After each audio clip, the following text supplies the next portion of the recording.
Hey guys, it's time for New Japan Pro Wrestling Dominion.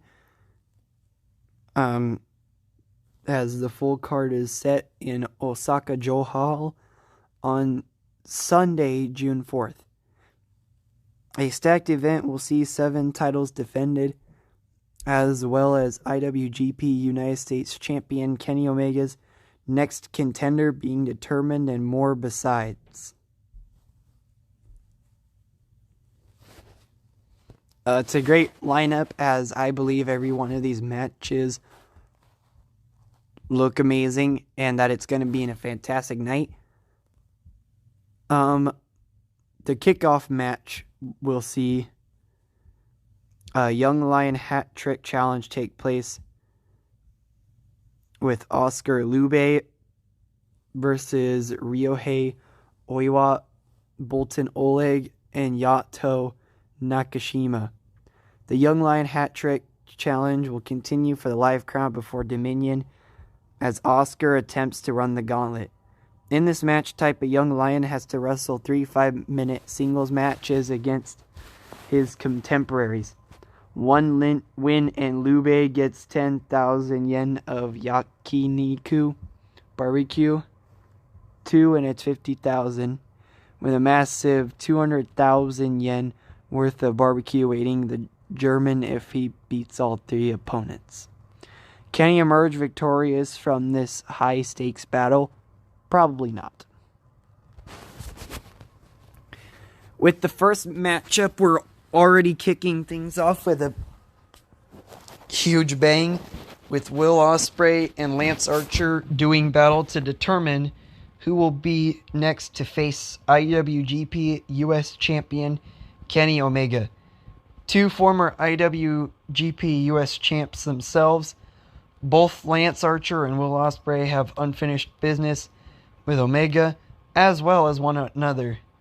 The two collided way back in 2019 New Japan Cup, with Ospreay upsetting Archer, but the Murder Hawk Monster would power his way to victory later that summer in the G1 Climax.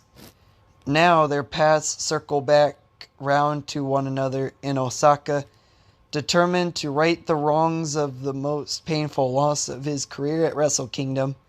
Will Ospreay has said that he needs to get back on Omega, declaring to Archer, "You say everybody dies, but assassins survive." Will that be the case June 4th? This will be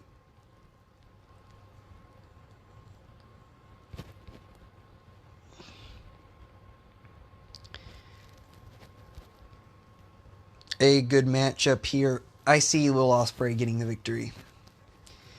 Then for the second matchup, just 4 guys.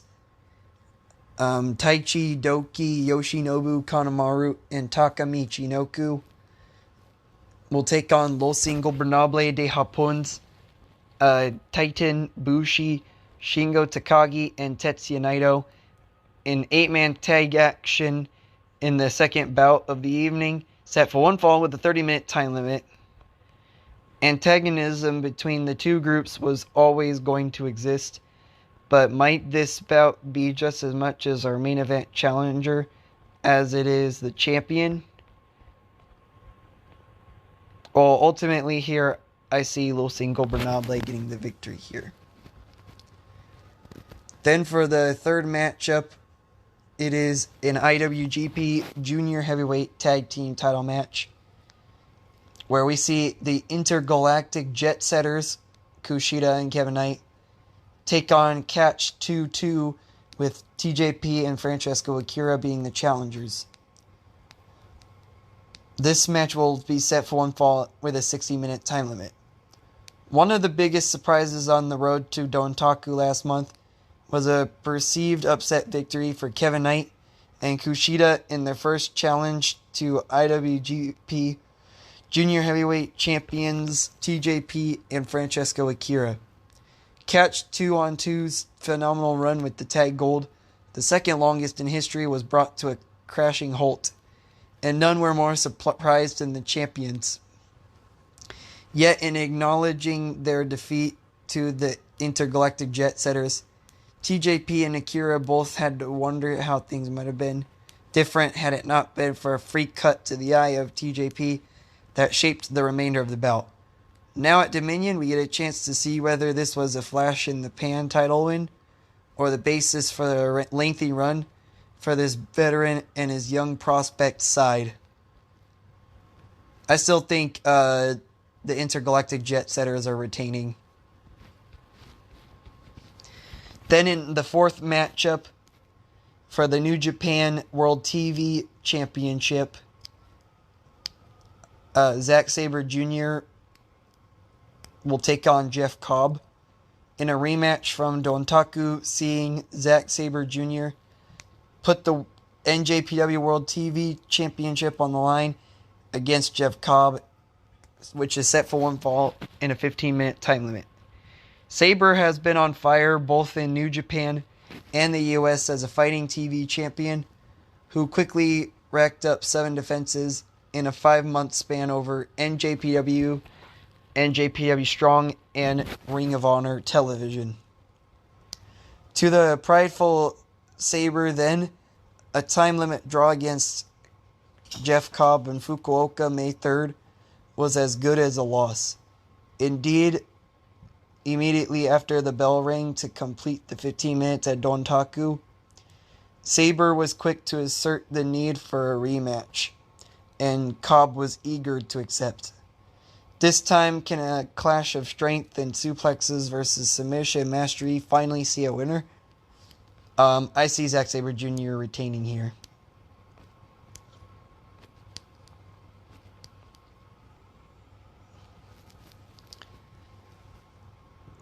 And now we've got the IWGP and New Japan Strong Tag Team titles on the line after Aussie Open vacated them. This is the 5th matchup set for one fall with a 60-minute time limit. One 3-way match will see 2 titles decided in Osaka-jo Hall. Bishamon, House of Torture, and United Empire teams facing off to fill the vacated IWGP and Strong Openweight Tag Team Championships. After Aussie Open retained their gold against TMDK and Satsuma no Kuni, Bishamon entered to challenge the champions to a rematch from Sakura Genesis. Evil and Yujiro Takahashi attacked from behind and repeatedly interfered until Kyle Fletcher and Mark Davis relented and allowed House of Torture to join the 3-way at Dominion. In the interim, though, disaster struck with Davis suffering a knee injury. At Resurgence, Fletcher vacated both of Aussie Open's tag team titles, leaving them to be decided by the 2 remaining teams in the 3-way. The situation didn't sit right with the other United Empire members. Meanwhile, with Great-O-Khan declaring that the 3-way match should proceed before, with the United Empire team taking Aussie Open's place. That team is Aaron Henare and Great-O-Khan, who have promised to win the titles and defend them against Davis and Fletcher in a United Empire Derby for the gold. Will that come to pass? Will Bishamon, who had a stirring run through the early part of 2023, get back up to the top of the mountain? Or will Evil and Yujiro cast a dark shadow over tag team competition? I see Bishamon becoming the IWGP and Strong Openweight Tag Champions here. The G1 Climax 33 lineups will be announced at Dominion as a new generation of contenders emerge. Competition for spots in the tournament of tournaments is set to be more intense than ever before. Who makes the cut to be part of the summer heat wave? That we will find out. And then finally, this isn't final. In the 6th match for the Never Openweight Championship, David Finlay puts his freshly won Never Openweight Championship on the line in Osaka, set for one fall with a 60-minute time limit against El Phantasmo. Ever since attacking Jay White at Battle in the Valley in February and assuming the lead of Bullet Club in March, Finlay has been keen to usher a new, quote-unquote, savages-only era for the group, always choosing crowd-pleasing showmanship over savagery. El Phantasmo had stood in staunch opposition to Finlay from within Bullet Club, leading to Finlay removing the voice in the room at Sakura Genesis. El Phantasmo's own allies in the group, and Taiji Ishimori and Kenta, would join in the explosion, leaving Phantasmo with no clear allies, but with a clear desire for revenge. As David Finlay was victorious in Fukuoka to lift the Never Openweight Championship, destroying Tama Tonga in brutal form, ELP makes a surprise appearance to ensure Finlay's victory party didn't last long, though admitting he hasn't considered his factional alliance, and that Hontai would have a hard time accepting the former agitator into their midst. Phantasmo has promised to eliminate every member of his former factional home, starting with David Finlay. I see David Finlay retaining here against El Phantasmo. And then for the 7th match in what is a Never Openweight 6-man tag team championship match, which is set for one fall with a 60-minute time limit, is Kazuchika Okada, Hiroshi Tanahashi, and Tomohiro Ishii taking on Jon Moxley, Shota Umino, and the debuting Claudio Castagnoli. After winning Never Openweight 6-man tag team championship gold at Dontaku from Strong Style, the champion team of Kazuchika Okada, Tomohiro Ishii, and Hiroshi Tanahashi, they seek their first defense at Dominion against an all-star lineup. The Okada-led team captured the titles thanks in no small part to the hubris of Ren Narita, who demanded the chance to take down the Rainmaker and paid the price. In his wake, Shota Umino stepped up in rivalry to the son of Strong Style, but with a similar desire to attack for the next generation of NJPW. Umino called on mentor Jon Moxley, and in a heated encounter at Resurgence in Long Beach, took victory over a Chaos trio of Okada, Ishii, and Rocky Romero alongside Wheeler Yuta. Moxley has set his own sights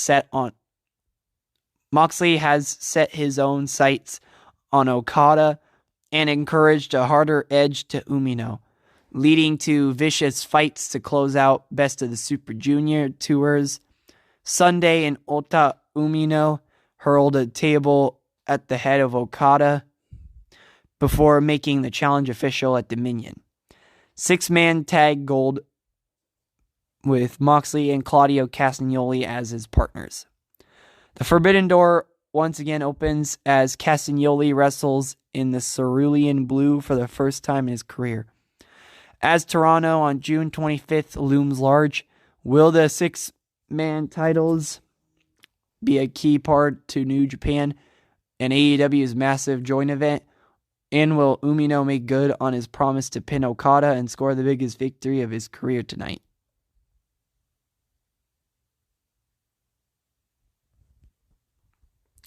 I see Okada, Ishii, and Tanahashi retaining here. I don't see any changes happening. Then for the 8th matchup, the Junior Heavyweight Championship will be on the line when Hiromu Takahashi takes on the winner of the Best of the Super Junior tournament. The IWGP Junior Heavyweight Championship will be on the line when Hiromu Takahashi seeks his 5th title defense of the title against Best of the Super Junior 30 winner Master Wato, which is set for one fall with a 60-minute time limit. Wato's 8-match win streak en route to becoming the youngest Japanese wrestler to ever win the Best of Super Junior trophy saw him round a corner on his path to Grandmaster status. Yet his journey to the top is thus far from complete. There are more new doors that Wato wants to break down for his division, with one being his first junior heavyweight title. Ultimately, I see Hiromu Takahashi retaining here. Then for the main event, for the IWGP World Heavyweight Championship, Yota Tsuji will challenge Sanada for the World Heavyweight Championship. The rarest of situations surround our main event as Yota Tsuji challenges Sanada for the IWGP World Heavyweight Championship. After Sanada defended his gold against Hiromu Takahashi at Dontaku May 3rd, his celebration was interrupted by Yota Tsuji by making his return from excursion and cleaving the champion in half with a spear. In his immediate aftermath, Yota poses in ring, and actions carrying Hiromu away from the backstage area seemed to indicate he was aligned with Los Ingobernables de Japón, but the only thing that fans were clear on was that he would be next in line for the world title. Any other mysteries remain just that, as Yota returned to Mexico after Dontaku, meaning that Yota Tsuji's first bout back from excursion will be in our main event. And for the richest prize in professional wrestling, here tonight. Well, not tonight, but you know what I mean. Well, figures like Hiromu Takahashi, Jay White, and Kazuchika Okada have returned from respective excursions as if fired from a cannon right to the top mix of their weight classes. Not even those three can lay claim to what Yota Tsuji is doing. The question is, can Yota Tsuji be followed up with the big prize? And that being said, I do not. I see Sanada retaining here. Well, there you guys go. That was it there. That was Dominion predictions. I'll see you guys next time. Good night, everybody. Love you.